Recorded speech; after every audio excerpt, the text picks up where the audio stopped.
I believe that they need to implement more mindset skills instead of just providing them with a tablet or allowing technology to teach your kids. Sometimes you have to implement self-care.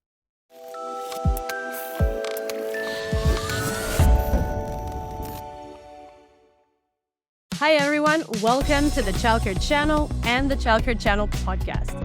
Our intention is for this to be a space where we come together to elevate the childcare industry through community, inspiration, and innovation that will ultimately serve the healthy development of children in the United States. Our guest today specializes in topics we care about deeply at the Childcare Channel, and I'm very excited for you to meet her.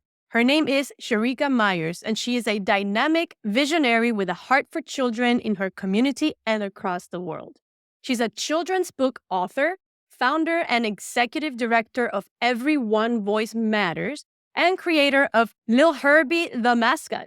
She diligently helps children tackle the barriers that hinder them from becoming the best version of themselves by helping them break down communicative and social barriers. She has been featured on CBS, NBC, Fox, PBS Kids, Black News Channel, and many more local and national networks. She has received many awards, but the last was the 2022 YWCA Education Award and the 2022 Jefferson Award for Community Service Work. I am so excited to have this conversation with Sherrika, and now let's welcome her into the Childcare Channel. Sherrika, good morning. How are you doing today? Good morning. I am doing great.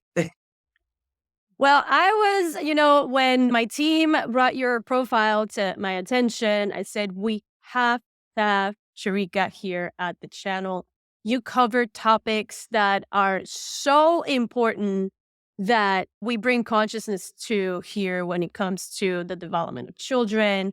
And in the conversation today, if you are watching this, we're going to cover various things from anti-bullying to stuttering to social emotional learning. And Sherrika is going to share with us her story, her experience, and also a lot of tips if you have children to be on the lookout for. So Sherrika, tell us a little bit about your story. Where do you come from? I know that you've been working with children for a really long time, but we want to know the background of that.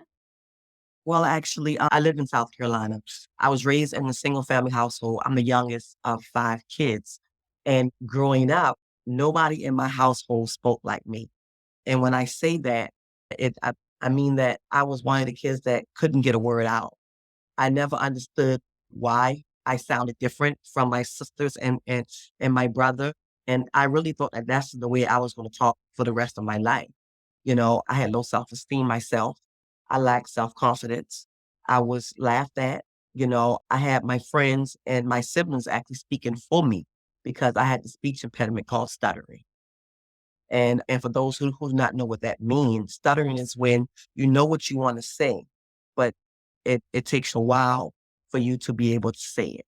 And that's what I grew up with. And it kind of put me in this box, throughout my years. And, I believe that I allowed that to hinder me from becoming the best version of myself growing up. And for how long did you stutter? Because clearly you don't stutter now. How did that transition happen? I know it must have not been very easy for you. So how old were you when you realized, hold on a second, I can do something about this? And what did you do? Well, actually, when I was in middle school, I had this teacher and she used to always tell me like, read out loud, practice reading out loud. But I was embarrassed to actually do that. But it was particular one day I had this major project in middle school where as though everybody had to go to the office to read the announcements. And when it was my turn to go, I didn't want to go. But I had to. And when I got over the loudspeaker, they give you a list to actually read off the activity that's going on that day. And when I got over the loudspeaker, the only thing I could say was, good morning, my name is Sherrika. And that took me forever. And that day changed the way I saw everything. I went home and like I said, I was raised in a single family household and we didn't have a lot of resources like other kids had.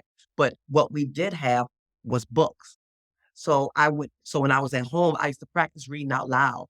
while my siblings used to go outside and play, I started to read out loud on my own until I was able to speak at a normal pace. I did it all through middle school, all through high school. So roughly in high school, I started to really get it together. But even still now, some words I still trip over, but it was reading out loud is what actually helped me.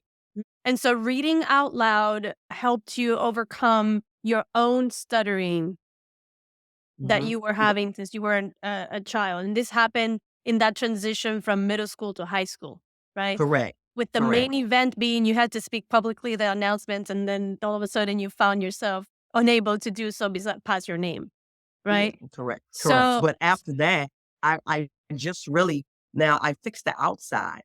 But as a child, when you have been laughed at, teased, mhm. picked on for so long, it from my inside wasn't never healed. I grew with low self-esteem throughout my life until I had my grandson, my first grandson, little Herbie, and he stuttered. Wow. Yeah, yeah. Wow. I'm just going to pause here for a moment because I just love the structure of a family, and every single person in the family comes in, let's call it every single soul, comes in to support each other in some kind of way.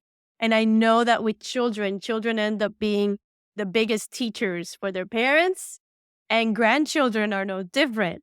So you got yourself a grandchild with a stuttering situation that you were able to then now work on your own internal. So tell me about that. Well, as he started to grow, when he was like 2 and 3, they are trying to say words. But when he got roughly about 5 years old, I noticed he used to do the same thing I used to do. I had this thing where I used to blink my eyes. I used to hit on my leg trying to pronounce my words. And one day he was trying to say something. He just stopped and he said, "Granny, I can't say it." And that day I felt like he was I knew exactly how he felt on the inside when he said that. And I told him, I said, "Yes, you can. Slow down and take your time." Once he said what he had to say, I told him, I said, "Don't ever say that you can't do anything." I walked off and I went in my room and I just cried.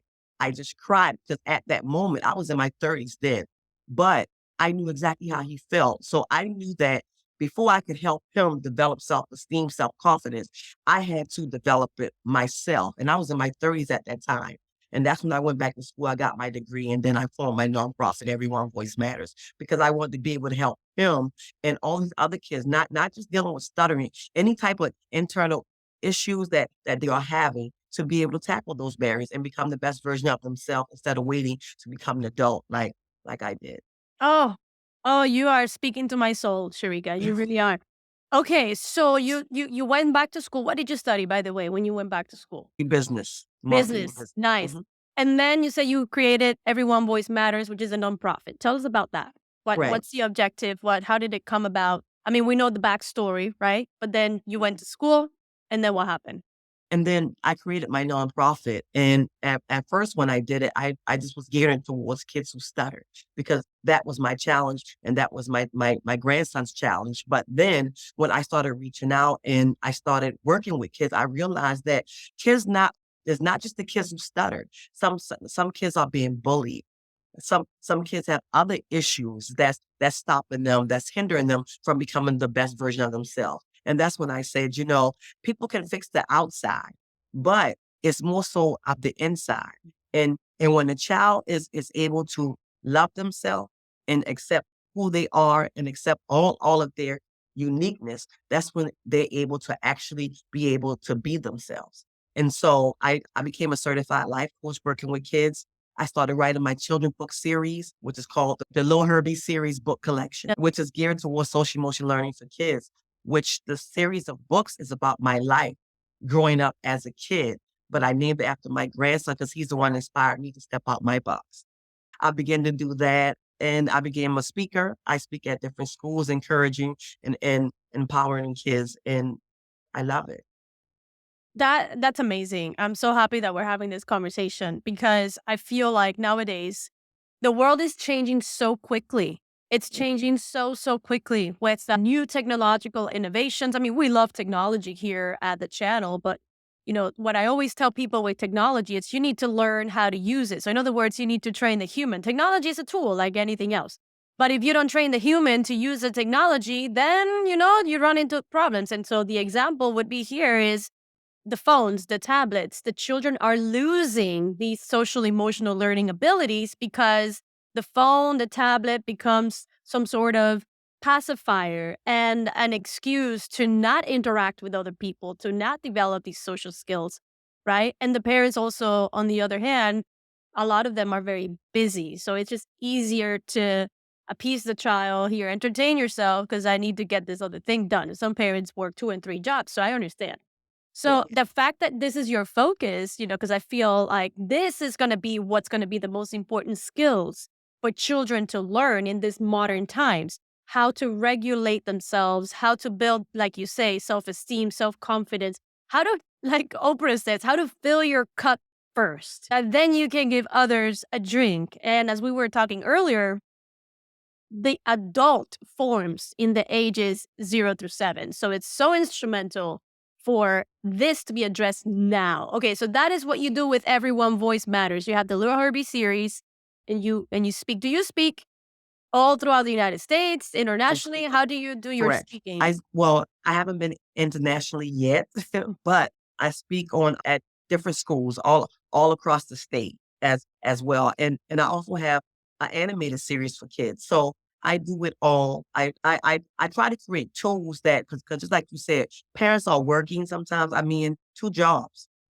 So I try to create tools that kids can use that's educational wise that can help build their mindset on their own. So I have an animated series that's geared towards social emotional learning for kids as well. Kids can tune on and learn about how to make responsible decisions, self management, social skills. So yes, Amazing. I did see on YouTube, by the way, if you're watching this, please look up Sherrika Myers on YouTube. You'll find the Little Herbie series YouTube channel, as well as other interviews like this one that she's been a part of. And you can learn from all of her years of expertise on all these different topics that we're talking about now. Also, if you're liking this interview, please do share and subscribe to the Childcare Channel so that we can continue to do this, which is what we love, and ultimately have this incredible next level impact in children's lives, especially within the United States, which, by the way, Sherrika, you know that it's commonly said that the industry of childcare in the United States is a bit of a broken industry. I'm curious to ask you what your experience with that has been. Do you think that the childcare industry is a bit broken, and if so, in what way? well, I don't believe that they are get that mindset skills should be taught more now, especially with all the different challenges that kids are going through, including the childcare industry. Especially with COVID, kids having to be away from other kids. I believe that they need to implement more mindset skills with kids so that they can learn that. So I believe that instead of just providing them with a tablet or allowing technology to teach your kids, sometimes you have to implement self-care with kids, Mhm. positive self-talk with kids. I believe that those techniques are more important, especially now with everything that kids have gone through the last few years, and the child care industry is seeing, a lot of that. So I believe that that's what actually kind of affect the child care industry, a little bit. I believe that we need to start implementing those skills earlier to Mhm. kids, especially like 2 and 3 and 4, and 5, so that they'll grow with those skills. Amazing. So, you know what? Let's go deeper on this for a moment. So I know that you're working with a lot of elementary, middle school age children, but there are early signs that one parents, educators can see in children 0 to 5, right? That can predict how the elementary, middle school, even high school age child will be. So can you talk to us in your experience? What are some of those signs to look out for in small children that can indicate to parents either the stuttering condition or lack of self-esteem or any other social emotional aspect to look out for? Like, I believe, like, when I go inside some childcare centers, because I have, parents should, if you see that your child is one of the ones that's constantly hitting kids, pushing kids, things like that, those are signs to look out for them becoming a bully.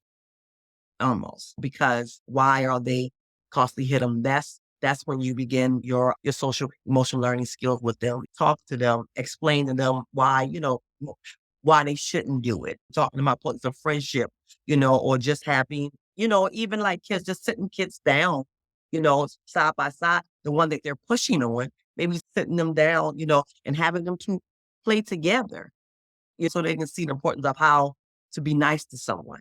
Or if your child is one of the ones that's being pushed, and constantly kind of shying away from kids, those are the ones that's prone to be bullied.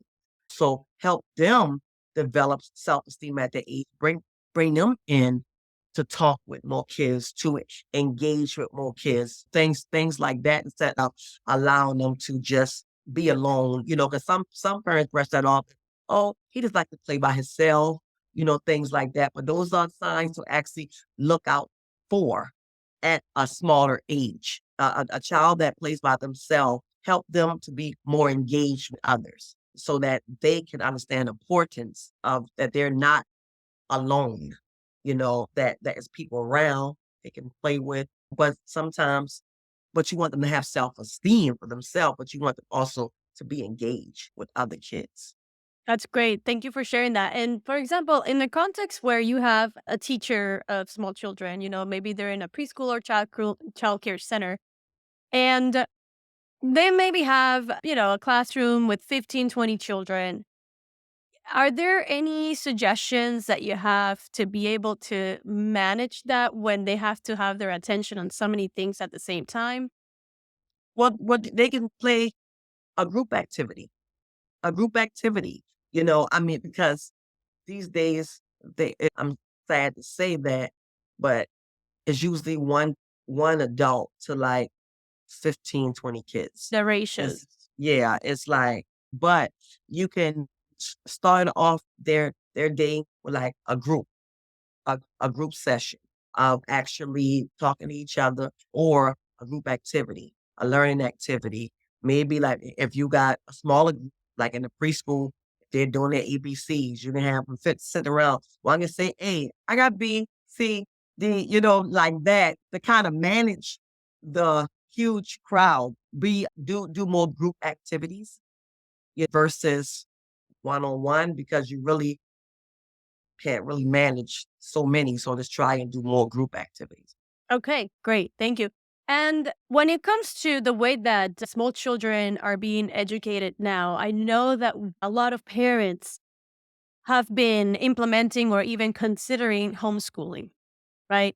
So when we have a setting of homeschooling, the child doesn't really get much exposure to other children where they can learn these a lot of these social emotional learning skills, right? Like negotiation, like relationship dynamics, friendship, all of that.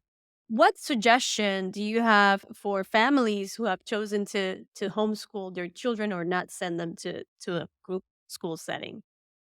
Well, parents can teach their kids these same techniques. If you choose to homeschool your child, you should still implement these skills, because as they grow, they're going to have to learn how to interact with other. So through my program, we use also parent activities, parent and child activities to actually learn the social emotional learning skills. So I mean, parents still need to, implement those skills, because like I said, as a child grow, they still gonna have to be able to know how to interact with others out out in the real world. And how would they go about that? Giving them activities, encouraging them? Yeah, they can actually they have like certain activity as self-esteem, self-check every day. Yeah, they can do affirmations. We have plenty of activities on our website that parents can pull off and do with their kids. They can Google certain CL activities online.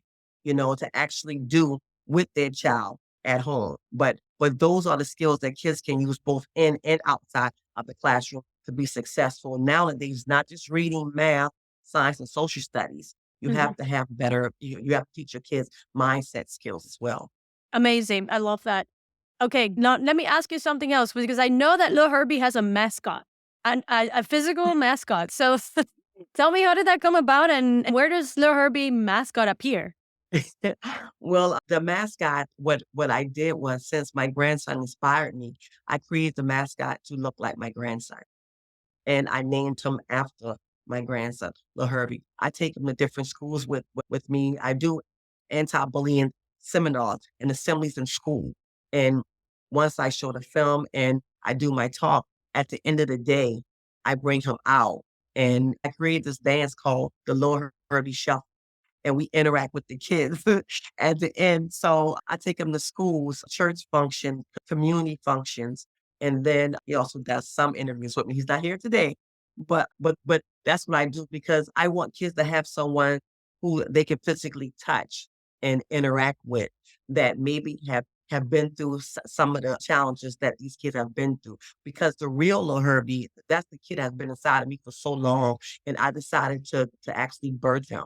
And this is a mascot that have been through challenges, who have had low self-esteem, lack self-confidence, stuttering awareness, and now he's rebirthed and he's here and he has dealt with all of those challenges.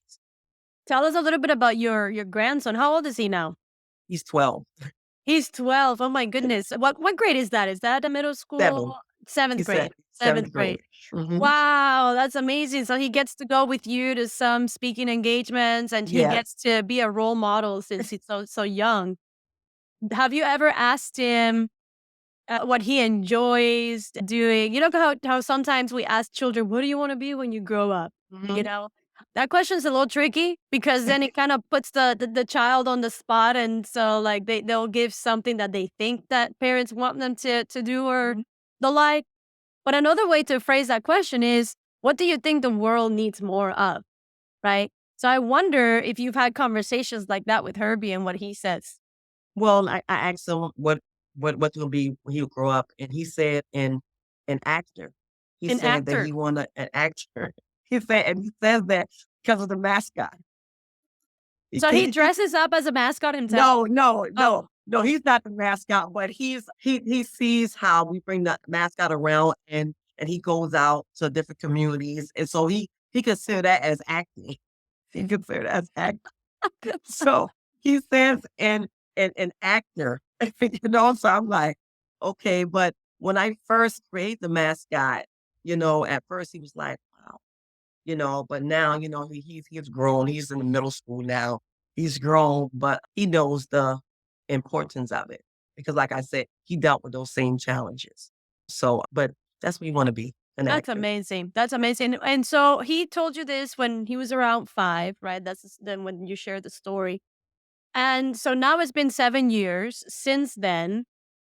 Using Herbie as an example, what changes have you noticed as far as his own SEL, his own confidence and self-esteem? Tell us a little bit about that. Well, he has a lot of self-confidence, I can tell you that. I mean, I'm his grandmother, so I instill that in him, constantly.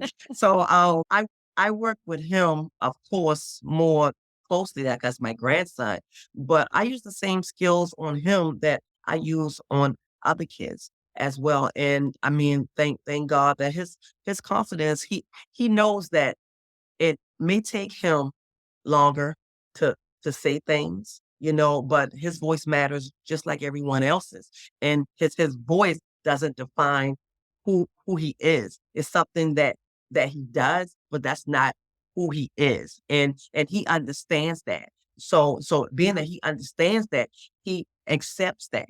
So now he's doing much better with his speaking as well. But I was able to help him realize that stuttering is not who you are. Mm, That's just how you sound.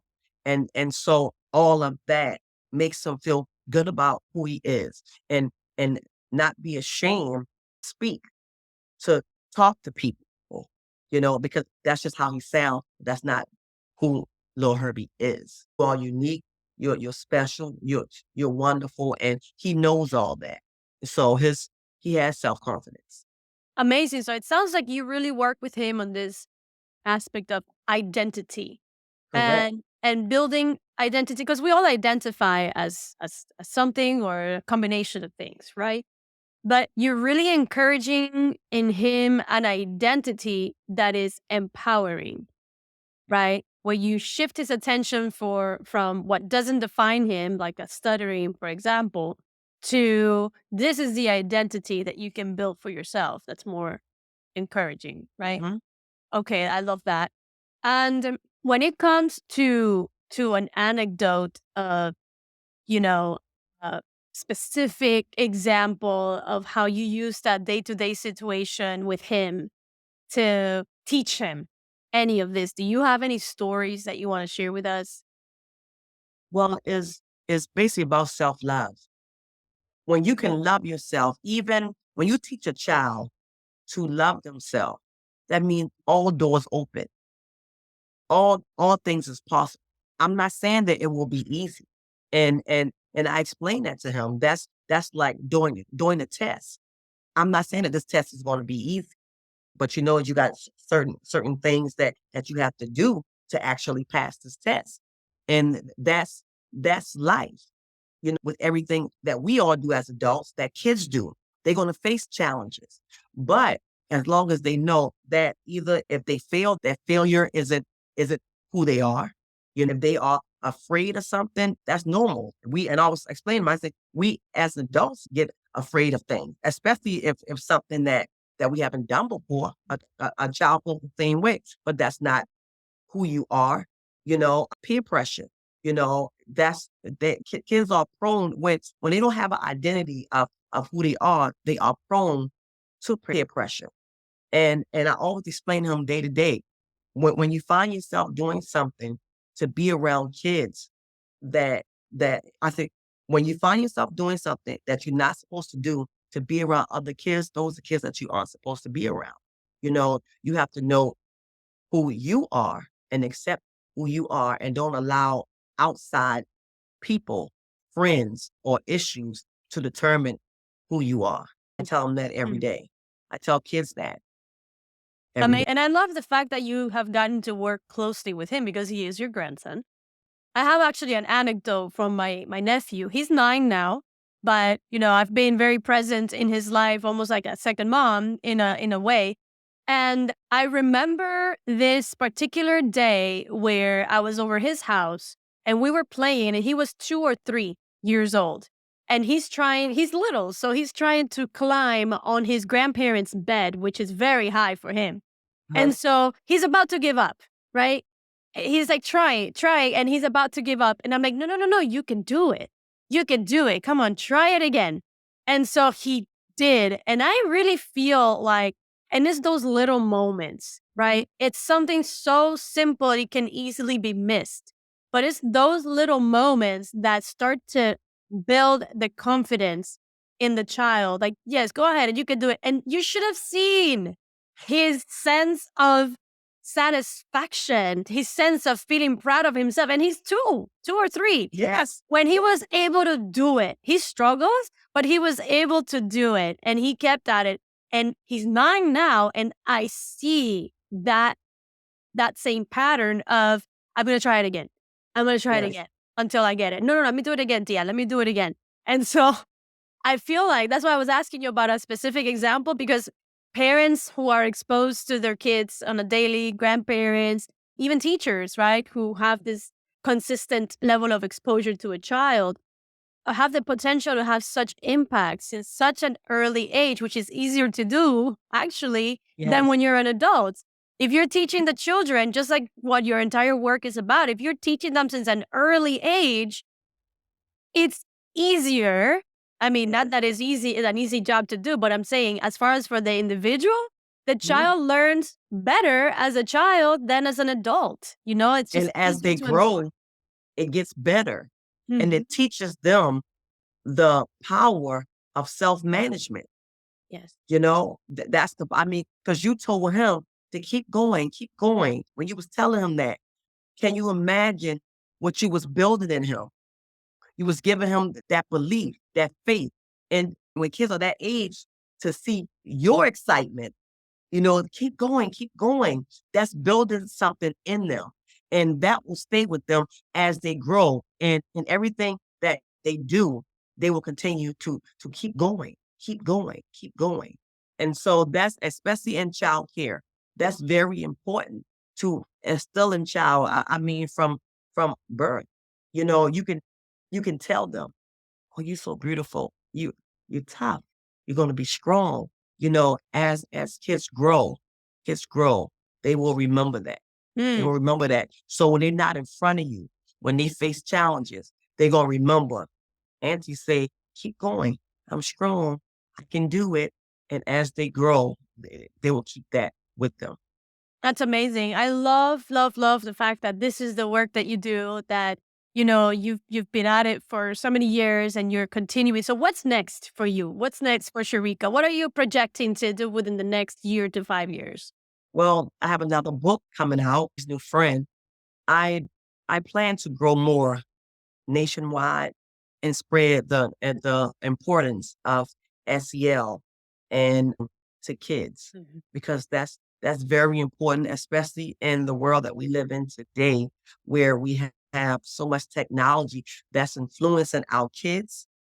We need to instill these mindset in them so that they will not allow some of these technology to really control who they are and dictate their decisions. Mhm. I love it. And we would love to support you on that journey at the Childcare Channel. So please share with us where people Well, can find you, right? If there are families, teachers, educators who want to learn from you, what do they need to do? they can visit my website at every1voicematters.org. They can find me, of course, on LinkedIn, Everyone Voice Matters, Instagram, the number one Voice Matters, and also the Lil Herbie series. And I always tell parents to log on to our YouTube channel, the Lil Herbie series YouTube channel, and kids can log on and learn about self-management, social awareness, self-esteem, all the five components of social emotional learning, and also about diversity, equity, and inclusion and Mm, financial literacy as well. amazing. I love it. And so these are all things that you teach. Do you have programs that are self-paced for people to Yes. do as well? Well, actually, I'm creating my very own coaching program, whereas though that I'll be coaching them through a curriculum called Adventure and Wisdom, whereas though that we teach these same mindset skills through storytelling. So I'll be having one-on-one coaching, group coaching, and also doing workshop for parents, so parents can know how to teach these same skills at home for kids. Oh, wow. I love that. Let us know when that's available so Okay. that we can share it as well. I am mind blown by all the work that you've been doing and where you're headed. It's so Thank you. important. It's a big conversation that it's aligned with the heart and mission of the Childcare Channel. So please, I hope to have you back here to share further in the future. In the meantime, to close our show, we like to do a little game that we call Three in a Beat, which is a fun, short game that we do where we ask you three questions and you answer with either one word or one sentence maximum. Are you ready to play? Already. All right.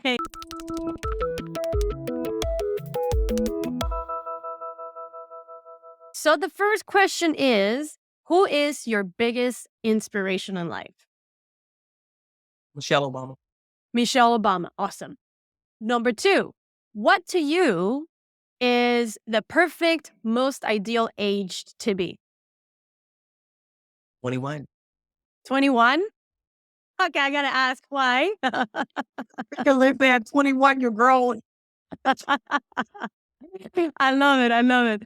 And then last question, favorite book? Herbie's New Home. Herbie's New Home. Amazing. Well, Sherrika, thank you so much. Are there any last words before we close the interview? No, always remember to teach your kids to love themselves, and what they do is not who they are. I love that. Well, thank you so much. If you've been watching this interview and you have liked it, please do share it. And if you would be so kind and subscribe to the channel, that would be really helpful to us because then we can continue to bring amazing people like Sherrika to the channel. And so now we will say goodbye and we will see you in the next video.